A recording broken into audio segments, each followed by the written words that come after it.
Good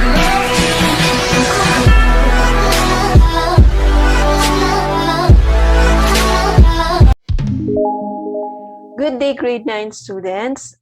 For this pre-recorded video, we're going to discuss the last type of variation, which is what we call the combined variation. So let's just have a recall before we start our discussion.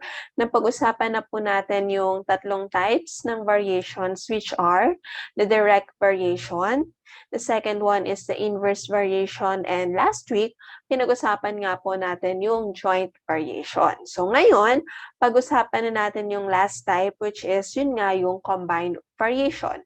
So ito po ang mga objectives natin for this pre-recorded video. So first one is syempre, let's define a combined variation. The next one is to illustrate real-life examples of combined variation. And then find the constant of variation in a combined variation problem. Write the equation of variation in a combined variation. And lastly, yung sinasabi natin na pinaka-importante is to be able to solve problems on combined variation. Okay? So, unahin na po natin yung pagdi-define natin ng combined variation. So, from the term itself, kapag sinabi natin combined, actually, ito po yung type na pinagko-combine or pinagsasama-sama na po natin yung mga types of variation na na-discuss natin. Okay? Kaya lang, let's just take note na kapag sinabi natin combined variation, dapat po ito ay combination ng direct and inverse o kaya naman po ay ng joint at saka ng inverse variation. Okay? So, kasi kung mapapansin nyo, doon sa pinag-usapan natin last week, nabanggit ko po doon na ang joint variation is halos katulad lang din naman ng direct variation. Ang pinagkaiba lang nila is kapag meron tayong joint variation, yung ating dependent variable ay nakadepende sa dalawa or higit pang independent variables. Okay? So, kapag po sinabi nating combined variation, dapat po ay pinagko-combine or pinagsasama natin yung either direct and inverse or yung joint and inverse variation. Okay? So, basically, yun yung pinaka-definition natin ng combined variation. Okay?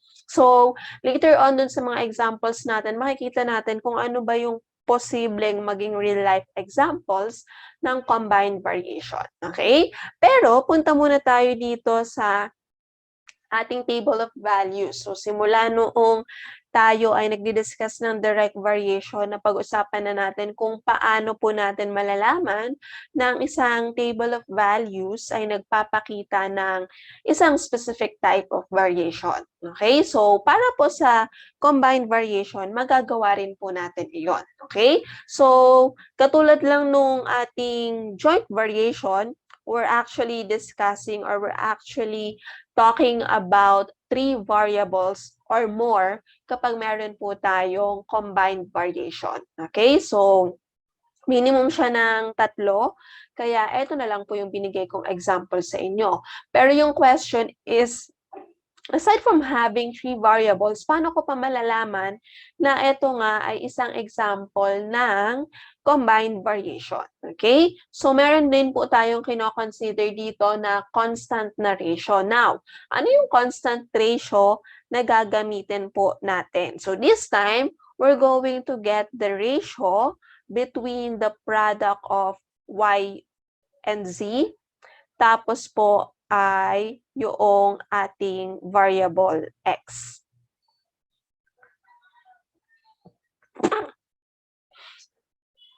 Okay? So, ito po yung gagamitin natin para malaman kung ito ay combined variation. So, katulad ng ginagawa natin dati, kapag nakuha natin yung product ng ating numerator, tapos dinivide natin sa ating denominator na x at pare-parehas po yung lumabas na sagot or we have a constant ratio, then tsaka po natin masasabi na ito nga ay isang example ng combined variation. Okay? So, gamitin po natin itong ating first trio na ibinigay. So, first, we have y, z over x. So, ito po iyon. So, meron po tayong 10, times 10, and then i-divide daw po natin sa value ng ating x, which is equal to 4. So, meron po tayong 10 times 10, that's equal to 100, and then divide natin ito by 4. Makakakuha lang po tayo ng answer na 25. Okay? Next, proceed tayo dun sa ating next trio. So, meron tayong y times z, that's 25. Multiply daw natin sa 2, and then divide natin by 2. Obviously, pwede nating makancel itong 2 sa numerator and denominator, which will give us the answer of 25. Okay? So, kapag po meron na tayong first 2 na equal, kailangan pong ipakita natin na yung last 2 po ay equal pa rin sa 25 para masabi natin na ito ay combined variation. Okay? So, moving on dun sa ating third trio, meron tayong 100 naka-multiply sa value ng z na 4, and then your denominator na x is equal to 16. Simplifying this one will give us, sige, para mas madali nating masimplify, i-divide ko sila by 4. So, this will give me 100 over 4. And we all know that 100 over 4 is just equal to 25. And lastly, eto po yung huli natin. Meron tayong 5 times 5 as our numerator. And then, ang denominator lang po natin, ang value ng x ay equal sa 1. So, we have 25 as our final answer. Okay? So, kung mapapansin nyo, lahat po nung ratio natin na yz and over x ay nag-result po sa parehas na number, which is 25. So, ibig sabihin po na this table of values is an example of a combined variation. Okay, so tatandaan natin na ito po yung ginagamit natin to get the ratio or the constant ratio for a combined variation. Okay, so para po sa more examples, magbibigay tayo sa ating webinar. Now, punta na tayo doon sa ating equation ng isang combined variation.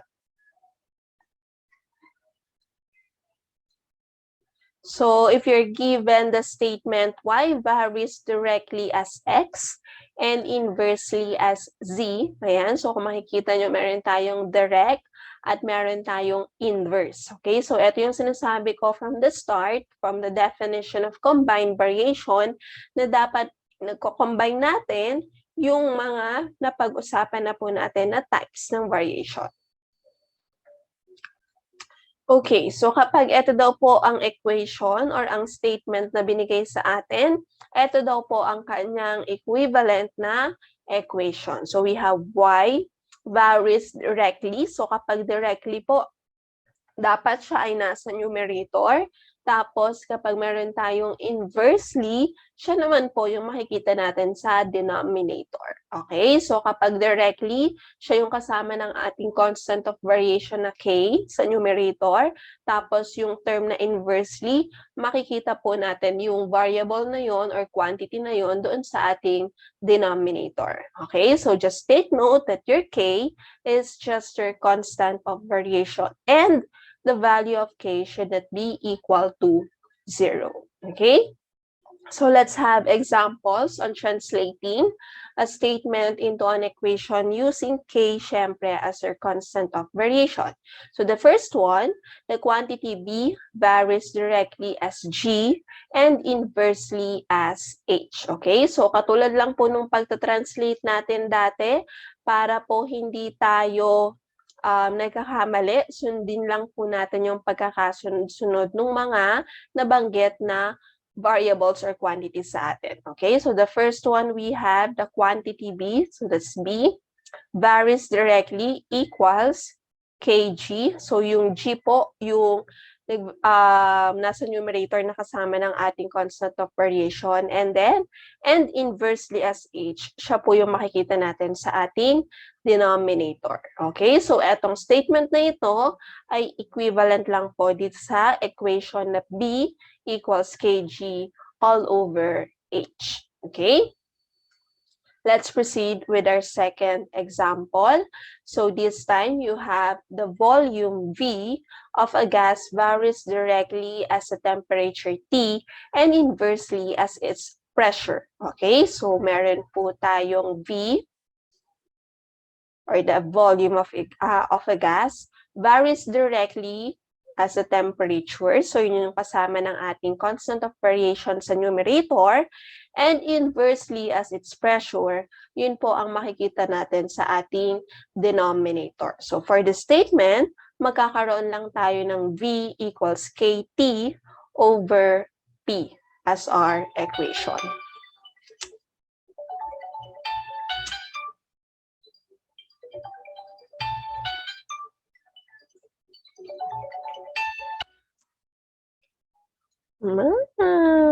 Nakakainis.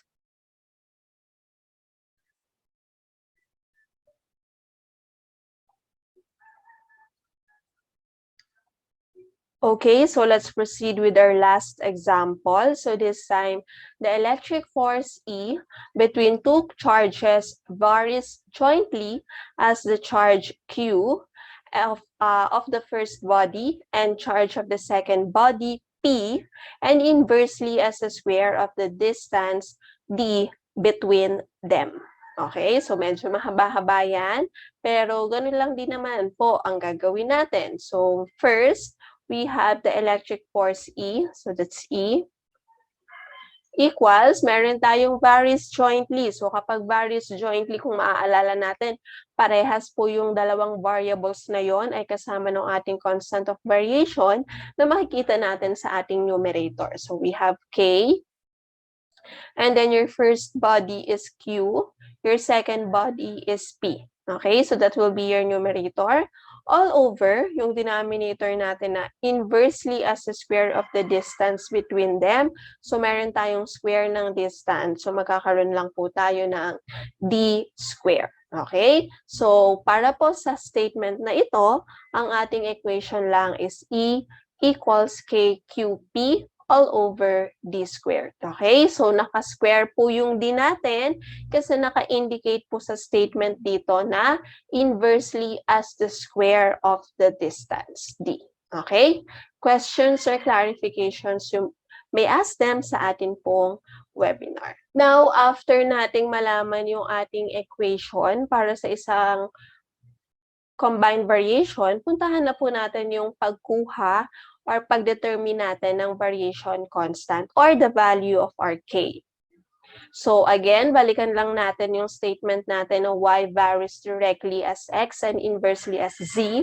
So mula po doon sa ating existing na equation, mula sa statement na to, meron lang tayong y is equal to kx over z.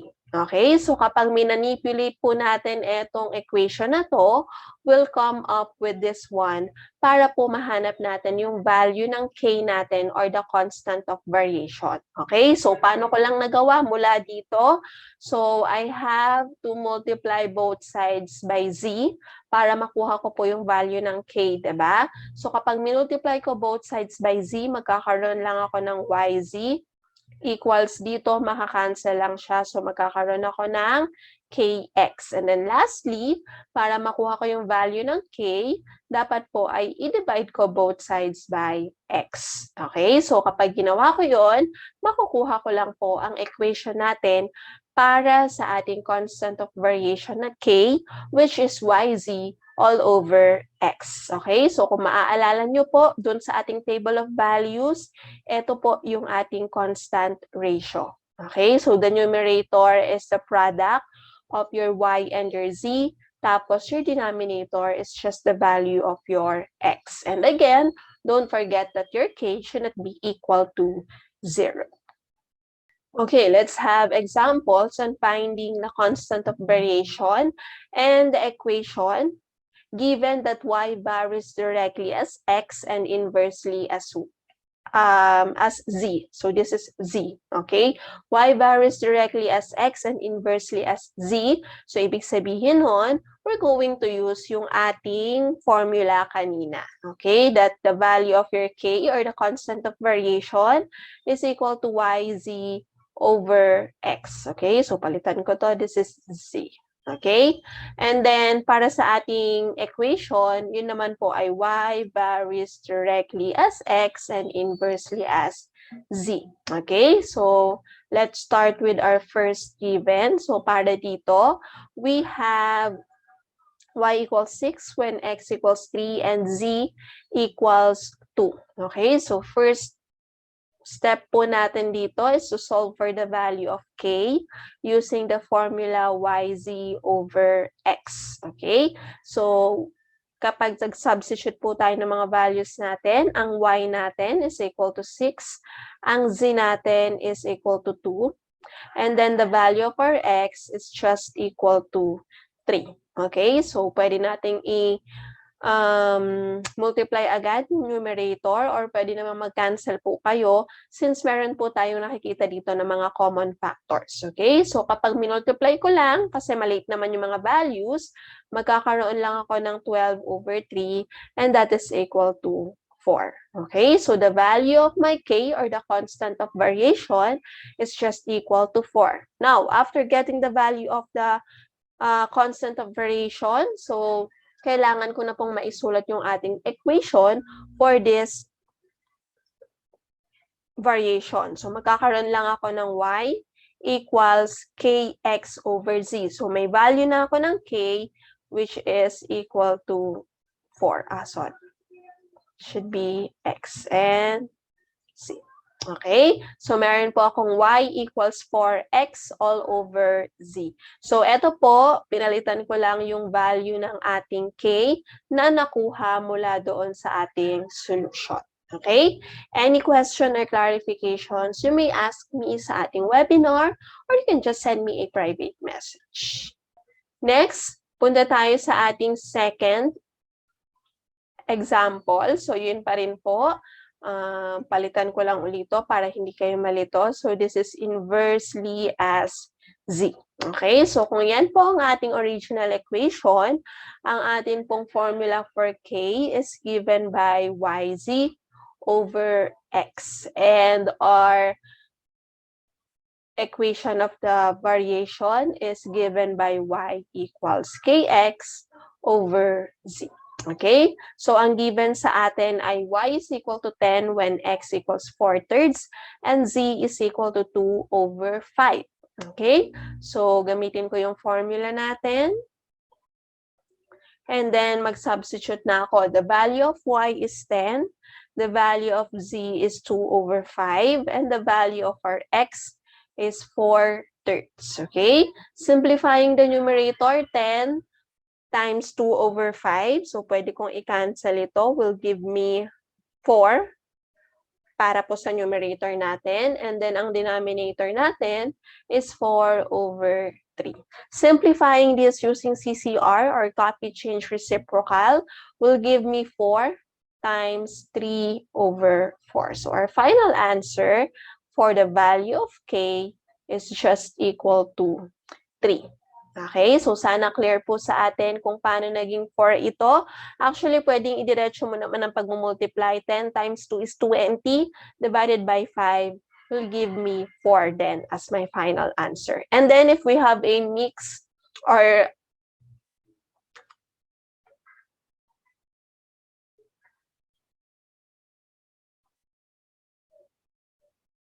if we have complex fractions, diba? If you're asked to divide 4 by 4 over 3, you can use the process of CCR. So, ibig sabihin nun is to copy the numerator, change to multiplication, then get the reciprocal of your denominator. The reciprocal of 4 over 3 is just equal to 3 over 4. Okay? And then lastly, gamitin ko po itong formula na ito para sa ating equation. Papalitan ko lang yung value ng ating k. So, magkakaroon po ako ng y equals k. Ang value nga ng k natin is 3. And then x over z. So, this will be my equation for this variation. Okay? Now, punta na po tayo doon sa ating last objective, which is sana we'll be able to solve problems involving combined variations. Okay? So again, uulitin ko lang po na kaya natin diniscuss yung equation and how to get or determine the constant of variation kasi yun po yung magagamit natin para po sa pagsosolve nitong ating mga problems. Okay? So the first problem is suppose W varies directly as x and inversely as the square of y. When x is equal to 8, when y is equal to 4, and w is equal to 18, what is the value of w if x is equal to 4 and y is equal to 6? Okay, so again, wag tayong malilito doon sa mga maraming mga naka-indicate na values. Lagi nating kuhanin yung magkakatrio, okay, or yung lagi magkakasama kada set. Okay? So, dito, ito yung first set. Ang x ay 8, ang y ay 4, ang w ay 18. Tapos, ito yung pangalawang set natin wherein hinahanap yung value ng w. Okay? And syempre, para makuha natin yung value ng w, edi maghanap muna tayo ng equation that will satisfy the given. And then, let's solve for the value of our K or the constant of variation. Okay, so sabi po dyan, y varies directly as x and inversely as the square of y. So meron po akong w varies directly as x. So kasama po ng k yung x. And then nasa numerator sila. Tapos yung inversely as the square of y, nasa denominator po yan. Okay, so magkakaroon tayo ng y squared. Again, naka-indicate dyan na square of y. That's why meron po akong y squared sa denominator. Okay? And then after that, or from that equation, we can always get the value of our k. So manipulate lang natin ito. Multiply natin both sides by y squared. Will give me wy squared all over x. Okay? So, shortcut ko na po. Pero ganun lang din, katulad ng ginawa natin kanina. Multiply both sides by y squared will give me wy squared equals kx. And then, divide natin both sides by x to get the value of our k. Okay? So, kailangan po natin yung constant of variation para po, syempre, magamit natin dito sa ating second set. Okay? Now, kunin na muna natin yung value ng ating k using the first set nung ating mga given. So, naka-indicate dyan, ang w daw natin is equal to 18. Ang atin daw pong y is equal to 4, pero naka-squared po siya. And then, meron po akong x na equal lang po sa 8. Okay? And then, ang next step ko, kung wala uli akong calcu, syempre, baka mahirapan ako mag-multiply. So, pwede po ako mag-simplify or mag-cancel doon sa numerator and denominator natin if they have the same factors. Okay? So, simplify ko lang muna yung 18 and 4 squared, that's equal to 16. Tapos, meron akong 8 sa denominator. Now, kung mapapansin nyo po, meron akong 16 sa numerator, may 8 ako sa denominator.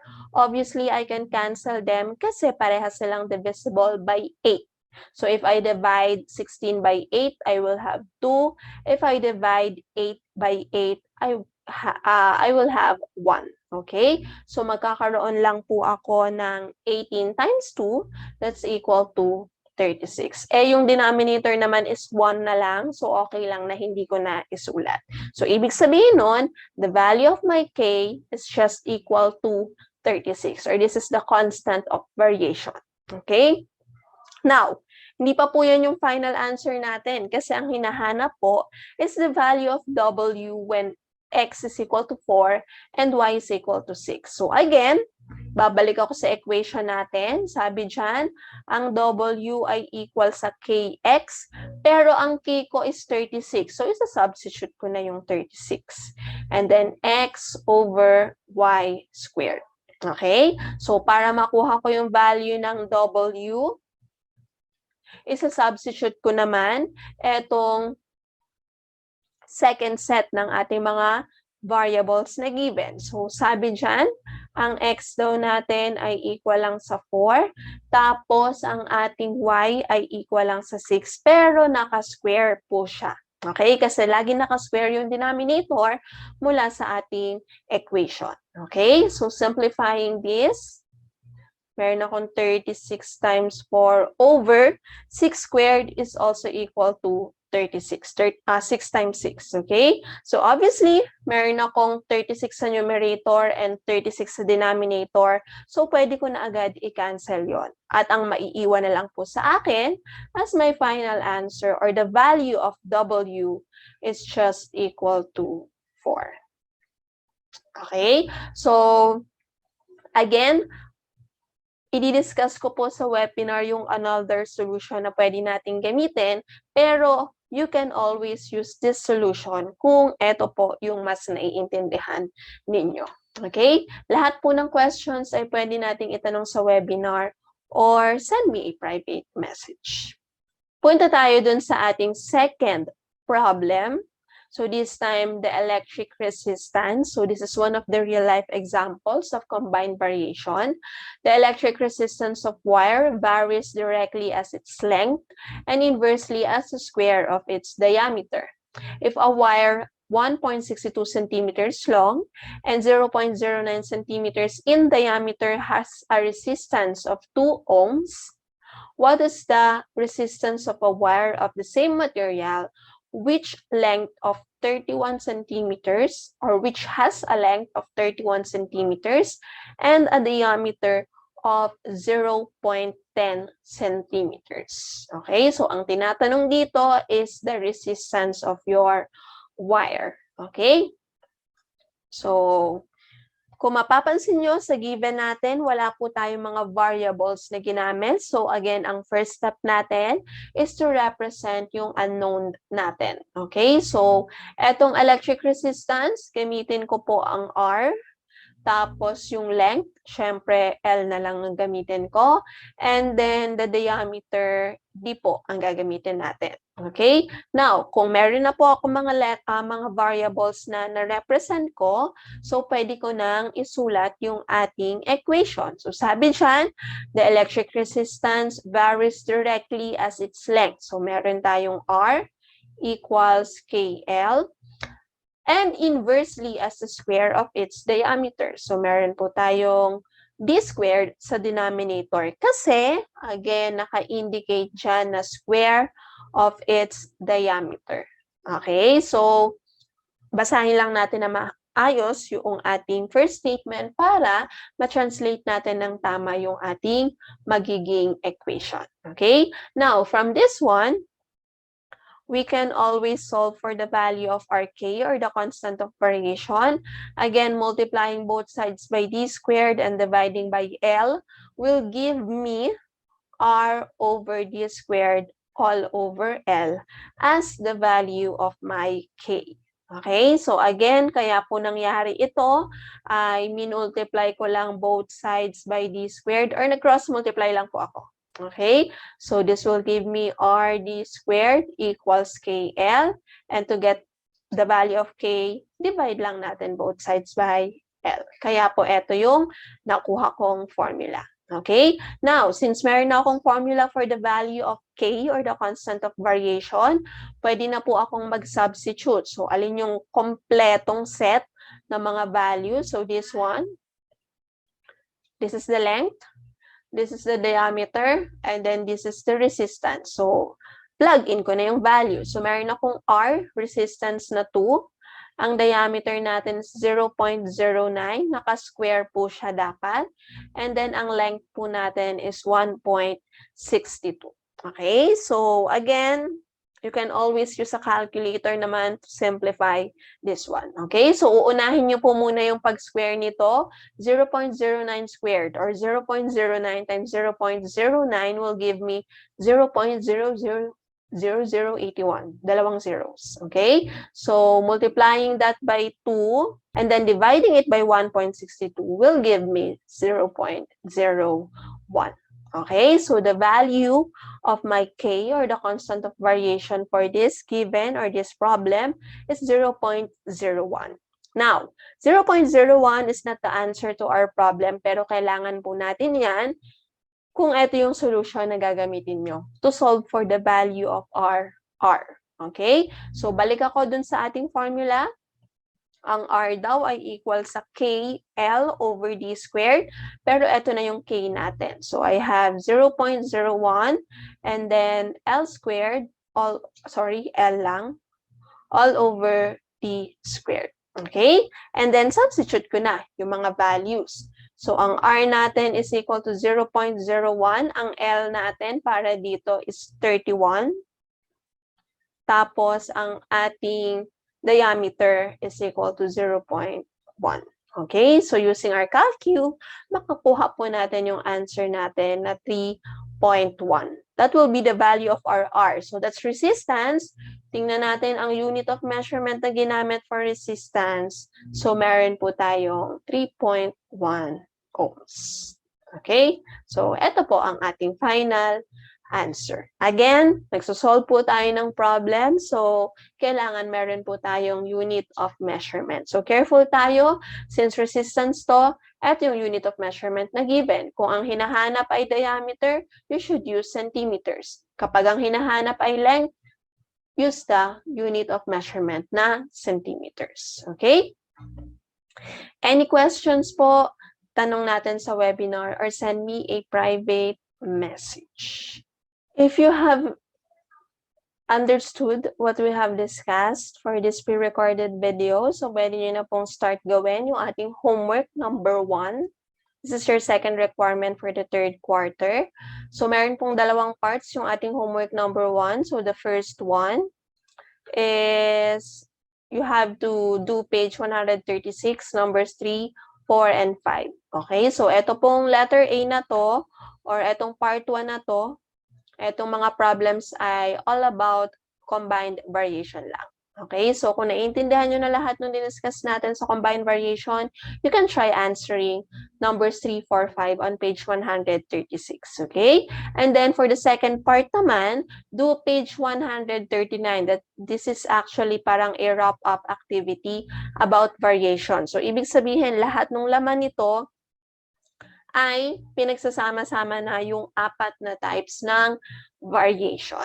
Okay? So, lahat ng iyan po, ang deadline niyan is on Tuesday, February 22 ng 5 p.m. Okay? So, take note lang sa first part, you have to write your complete solutions po. Okay? And then sa part B, pwedeng dun nyo na mismo sa libro sagutan. Okay? That's all for today's video. Thank you so much for watching and sana po ay may natutunan kayo. Bye-bye!